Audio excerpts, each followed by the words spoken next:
आज ये किसानों ने अपनी समस्याओं को लेकर के ये जो धरना दिया गया, इस धरने को बहुत ही शांतिपूर्वक ढंग से आपने इसका आयोजन किया, उसके लिए मैं सभी किसान भाइयों को बहुत बहुत धन्यवाद देता हूं। आपके सहयोग से ये शांतिपूर्वक रहा। मेरी एडीएम साहब, एसडीओ साहब, एसपी साहब, एडिशनल एसपी साहब और एसडीओ साहब से बात हुई थी। सुबह से ही मैं उनके संपर्क में था। मेरे पास ताजाराम जी का फोन आया था, तो ताजाराम जी पूरी तरह से मेरे संपर्क में थे और मैं भी इनके संपर्क में था। अभी आपने जो होंगे बताई, जिनका सहमति बढ़ने की बात कही, ये सारी बातें के बारे में एसडीओ साहब से मेरी बात हुई थी विस्तार से। उन्होंने भी काफी यही पॉजिटिव बात की थी। तो मैंने कहा अगर ये बात है तो ये आप पहले कर देते तो ये नौबत नहीं आती, लेकिन आपने पहले इस पर ध्यान नहीं दिया। 90 करोड़ रुपए की बात की तो उसका भी मैंने कहा ये आप थोड़ा पहले ही कर देते। आपको पता लगा कि 20 तारीख को ये हो रहा है और कल आपने ऐसा किया है, तो ये आपने इनको मजबूर किया ये धरना देने के लिए। ये बात मेरी एसडीओ साहब से भी हुई और एडिशनल एसपी साहब से हुई।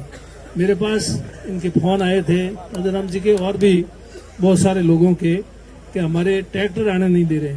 ये एडिशनल साहब बैठे हैं या मौजूद है। मैंने एडिशनल साहब एसपी साहब को कहा, मैंने कहा मेहरबानी करके आपको अगर इस मसले को हल करना है तो आप रोको मत, ट्रैक्टरों को इस तरह से रोक करके आप आग में घी डालने का काम कर रहे हैं, ऐसा मत करो। तो फिर एडिशनल एसपी साहब ने कहा हम ट्रैक्टर किसी का नहीं रोकेंगे, आने देंगे। यही बात हुई एडिशनल साहब का। एक ये बदले की भावना से कार्रवाई करेंगे तो नीति आप पत्थर से लेंगे। आपका जो सब आज के धरने के बारे में, आज के धरने में आगे भी नेतृत्व करने वाले, ये बात मेरी एडिशनल साहब से हुई तो इन्होंने उसके बाद में नहीं रोका। मेरे पास इधर रतनपुरा से भी जगह जगह से फोन आ रहे थे।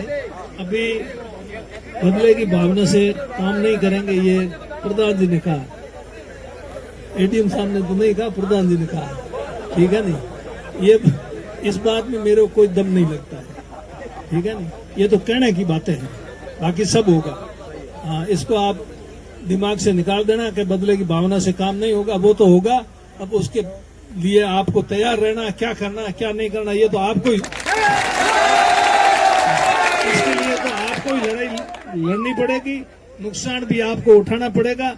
लेकिन सही चीज के लिए, अपने हक के लिए, चाहे नुकसान भी हो। लोग फांसी पे भी चढ़े हैं, आपको तो सिर्फ थोड़ा नुकसान ही होगा आर्थिक, इससे ज्यादा क्या। फांसी पे तो आपको कोई ये चढ़ा नहीं सकते। ये बात लिखी है, इन्होंने कही है, ठीक है। मैं जानता हूँ ये राजनीति में क्या होता है, कौन क्या है, नेता क्या करते हैं, नेताओं का क्या स्वभाव है, क्या नहीं है।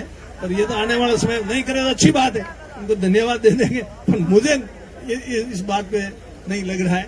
पर खैर ठीक है, ये भी बात आपने कर दी और इन्होंने आश्वासन दे दिया, चलो बात तो अच्छी की है। और इसके ऊपर गौर हो, क्योंकि अभी सरपंचों के क्या हो रहा है, सरकारी कर्मचारियों के बारे में क्या हो रहा है। सरकारी कर्मचारियों को एपीओ कर दिया, नोटिस दे दिए, किसानों के बिजली के कनेक्शन उनके घर बिजली वाले पहुंच गए, कई बार पहुंच गए। तो दिक्कत तो आएगी भाई। ये सरकार से लड़ना आसान नहीं है। आप समझते हैं सरकार से लड़ना, ये तो ठीक है, आप लोग बहुत मजबूत लोग हो, ठीक है ना। आपने अपना नफा नुकसान नहीं देखा। नफा नुकसान देखते हैं तो यहाँ कोई नहीं आता। आपने बिना नफा नुकसान देखे कि भाई सबके साथ रहेंगे, सबकी तकलीफ अपनी तकलीफ है, तभी आप इतनी मजबूती से। जो मजबूत नहीं है ना वो यहाँ नहीं आए। जो छाती जितनी कमजोर है ना, काल जो कमजोर है, नुकसान हो जाए मारा कहीं हो जाए। खैर ठीक है, इन्होंने कहा तो अच्छी बात, मैं धन्यवाद देता हूँ। एडीएम साहब है, एडीएम साहब क्या करेंगे, करने वाले हो रहे, एडीएम साहब थोड़ी करते हैं। हाँ, पर ये बात जरूर है, अधिकारियों को भी मैं ये कहना चाहता हूँ, आप मेहरबानी करके उनके दबाव में आकर के किसी के साथ अन्याय नहीं करें, गलत काम नहीं करें। पूरी तरह से ये अधिकारी कर्मचारी बिल्कुल गलत काम नहीं करना चाहते, मैं मानता हूँ। हमारा भी शासन रहा, हमने इनको देखा है, बहुत नजदीक से परखा है, ऐसी बात नहीं कोई। लेकिन इनके ऊपर ना जाने पता नहीं ऐसा दबाव मैंने पहले कभी नहीं देखा। बीजेपी का भी राज रहा, भैरव सिंह जी 3 बार मुख्यमंत्री रहे, वसुंधरा जी भी 2 बार मुख्यमंत्री रही, लेकिन ऐसा दबाव मैंने 78 साल का हो गया, 47 साल राजनीति में रहा, नहीं देखा। लेकिन अब है, अब इससे आगे अगर वो सोच ले, सही रास्ते पे आ जावे तो अच्छी बात है, हम भी दुख नहीं पाएंगे, उनके लिए भी अच्छा होगा। और नहीं तो वो करेंगे तो उनके लिए क्या होगा वो सोच ले, और जनता दुख पाने के लिए तैयार है तो पाएगी। बदले की भावना से काम नहीं करेंगे, ये प्रधान जी ने कहा। एटीएम साहब ने तो नहीं कहा, प्रधान जी ने कहा, ठीक है नहीं। ये इस बात में मेरे को कोई दम नहीं लगता है, ठीक है नहीं। ये तो कहने की बातें हैं, बाकी सब होगा। हाँ, इसको आप दिमाग से निकाल देना कि बदले की भावना से काम नहीं होगा, वो तो होगा। अब उसके लिए आपको तैयार रहना, क्या करना है क्या नहीं करना, ये तो आपको ही,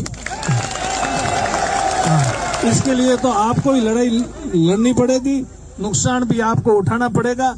लेकिन सही चीज के लिए, अपने हक के लिए, चाहे नुकसान भी हो, लोग फांसी पे भी चढ़े हैं, आपको तो सिर्फ थोड़ा नुकसान ही होगा आर्थिक, इससे ज्यादा क्या। फांसी पे तो आपको कोई ये चढ़ा नहीं सकते। ये बात लिखी है, इन्होंने कही है, ठीक है, मैं जानता हूँ ये राजनीति में क्या होता है, कौन क्या है, नेता क्या करते हैं, नेताओं का क्या स्वभाव है क्या नहीं है, पर ये तो आने वाला समय नहीं करे तो अच्छी बात है, इनको धन्यवाद दे देंगे। पर मुझे इस बात पे नहीं लग रहा है। और खैर ठीक है, ये भी बात आपने कर दी, पर इन्होंने आश्वासन दे दिया, चलो बात तो अच्छी की है, पर इसके ऊपर गौर हो। क्योंकि अभी सरपंचों के क्या हो रहा है, सरकारी कर्मचारियों के बारे में क्या हो रहा है, सरकारी कर्मचारियों को एपीओ कर दिया, नोटिस दे दिए हैं, किसानों के बिजली के कनेक्शन उनके घर बिजली वाले पहुंच गए, कई बार पहुंच गए, तो दिक्कत तो आएगी भाई। ये सरकार से लड़ना आसान नहीं है। हाँ, आप समझते हो सरकार से लड़ना, ये तो ठीक है, आप लोग बहुत मजबूत लोग हो, ठीक है ना, आपने अपना नफा नुकसान नहीं देखा। नफा नुकसान देखते तो यहाँ कोई नहीं आता। आपने बिना नफा नुकसान देखे कि भाई सबके साथ रहेंगे, सबकी तकलीफ अपनी तकलीफ है, तभी आप इतनी मजबूती से। जो मजबूत नहीं है ना, वो यहाँ नहीं आए। जो छाती जितनी कमजोर है ना, काल जो कमजोर है, नुकसान हो जाए हमारे कहीं हो जाए। खैर ठीक है, इन्होंने कहा तो अच्छी बात, मैं धन्यवाद देता हूँ। एडीएम साहब है, एडीएम साहब क्या करेंगे, करने वाले और एडीएम साहब थोड़ी करते हैं। हाँ, पर ये बात जरूर है, अधिकारियों को भी मैं ये कहना चाहता हूँ, आप मेहरबानी करके उनके दबाव में आकर के किसी के साथ अन्याय नहीं करें, गलत काम नहीं करें। पूरी तरह से ये अधिकारी कर्मचारी बिल्कुल गलत काम नहीं करना चाहते, मैं मानता हूँ। हमने, हमारा भी शासन रहा, हमने इनको देखा है, बहुत नजदीक से परखा है, ऐसी बात नहीं कोई। लेकिन इनके ऊपर ना जाने पता नहीं ऐसा दबाव मैंने पहले कभी नहीं देखा। बीजेपी का भी राज रहा, भैरव सिंह जी 3 बार मुख्यमंत्री रहे, वसुंधरा जी भी 2 बार मुख्यमंत्री रही, लेकिन ऐसा दबाव मैंने 78 साल का हो गया, 47 साल राजनीति में रहा, नहीं देखा। लेकिन अब है, अब इससे आगे अगर वो सोच ले, सही रास्ते पे आ जावे तो अच्छी बात है, हम भी दुख नहीं पाएंगे, उनके लिए भी अच्छा होगा। और नहीं तो वो करेंगे तो उनके लिए क्या होगा वो सोच ले, और जनता दुख पाने के लिए तैयार है तो पाएगी।